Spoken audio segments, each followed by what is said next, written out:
Shalom Bapak Ibu yang terkasih di dalam Tuhan, selamat malam.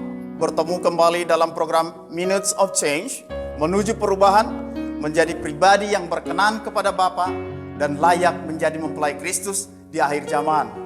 Perkenalkan, saya Opar Sinambela, salah satu penginjil di bawah naungan CK9. Pada malam hari ini saya ingin membagikan dari kebenaran firman Tuhan untuk memberkati Bapak Ibu Saudara sekalian. Pesan yang ingin saya bagikan pada malam hari ini adalah bahwa ada 3 titik lemah yang rentan diserang oleh iblis di dalam kehidupan kita sebagai orang percaya. Bapak Ibu yang terkasih di dalam Tuhan, suka atau tidak suka, mengerti atau tidak mengerti, bahwa hidup kita berada di dalam medan peperangan. Tapi sesungguhnya peperangan yang terbesar di dalam kehidupan kita sebagai seorang percaya adalah peperangan di dalam pemikiran kita. Firman Tuhan katakan di dalam 2 Korintus 10 ayat 3-5. Memang kami masih hidup di dunia, tetapi kami tidak berjuang secara duniawi. Karena senjata kami dalam perjuangan bukanlah senjata duniawi, melainkan senjata yang diperlengkapi dengan kuasa Allah yang sanggup untuk meruntuhkan benteng-benteng. Kami mematahkan setiap siasat orang dan merubuhkan setiap kubu yang dibangun oleh keangkuhan manusia untuk menentang pengenalan akan Allah. Kami menawan segala pikiran dan menaklukkannya kepada Kristus. Ini Rasul Paulus memberikan firman ini kepada jemaat di Korintus dan berbicara kepada saudara dan saya pada malam hari ini kepada Bapak Ibu sekalian untuk memberkati kita, untuk kita mengenali bagaimana kita hidup di dalam medan peperangan.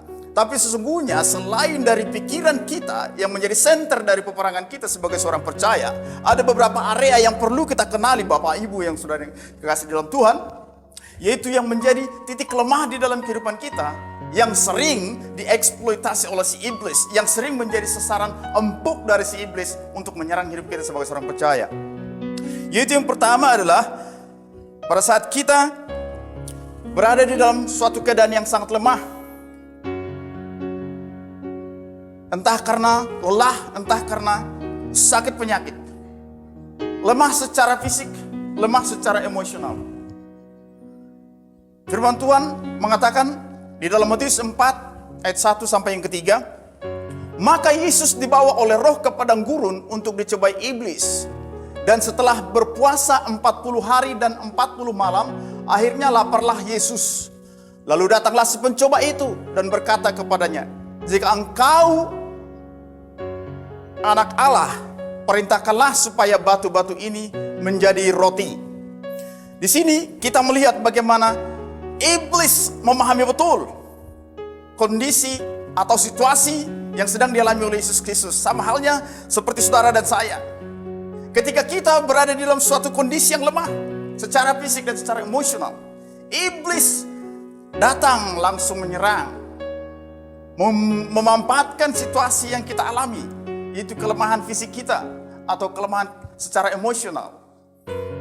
Sama seperti Yesus, dia pergi waktu dia dibawa roh ke padang gurun, dia sendiri setelah berpuasa 40 hari 40 malam, dia lemah. Si iblis mengenali hal tersebut, si iblis tahu hal tersebut. Langsung mencoba Yesus Kristus. Kita perlu menyadari hal ini, kita perlu melihat bagian lemah di dalam kehidupan kita. Pada saat kita di dalam kondisi yang lemah, pada saat kita mungkin berada di dalam sakit penyakit, Bapak Ibu yang saudara kasih di dalam Tuhan, jangan patah semangat. Yesus mengcounter serangan si iblis dengan menggunakan firman Tuhan. Saya ingin mendorong Bapak Ibu sekalian yang kekasih di dalam Tuhan, gunakan firman Tuhan. Di dalam kondisi lemah, baca firman Tuhan. Kemudian hal yang kedua, iblis sangat mengetahui titik lemah yang sering menjadi sasaran yang ingin diserang di dalam kehidupan kita. Yaitu pada saat kita mau mengambil keputusan melangkah bagi Tuhan. Pada saat kita ingin mengambil keputusan berjalan di dalam rencana Tuhan, di dalam kehendak Tuhan. Di dalam Matius 4 ayat 17, sejak waktu itulah Yesus memberitakan bertobatlah sebab kerajaan surga sudah dekat. Di sini sebuah proklamasi pelayanan Yesus Kristus. Yesus Kristus melaunching pelayanannya. setelah dia dibaptis di sungai Yordan oleh Yohanes Pembaptis, dia pergi ke padang gurun dan mulai dari situ dia ingin menjalankan misi yang telah diperintahkan Bapa di surga kepadanya. Jadi pada saat kita ingin melangkah di dalam Tuhan, biasanya ini menjadi satu titik lemah yang digunakan oleh iblis untuk menyerang kita. Oh ya, kamu mau melayani Tuhan ya? Oh ya, mau baca firman Tuhan? Oh ya, mau hidup kudus? Iblis sangat tahu di mana momen untuk dia bisa menyerang kita. Dan momen ini digunakan oleh si iblis. Pada saat kita ingin mengambil keputusan bagi Tuhan, ingin melangkah lebih jauh di dalam Tuhan, ingin membuat komitmen bagi Tuhan. Kemudian yang ketiga, yaitu pada saat kita sendiri. Pada saat kita sendiri. Matius 4 ayat yang pertama.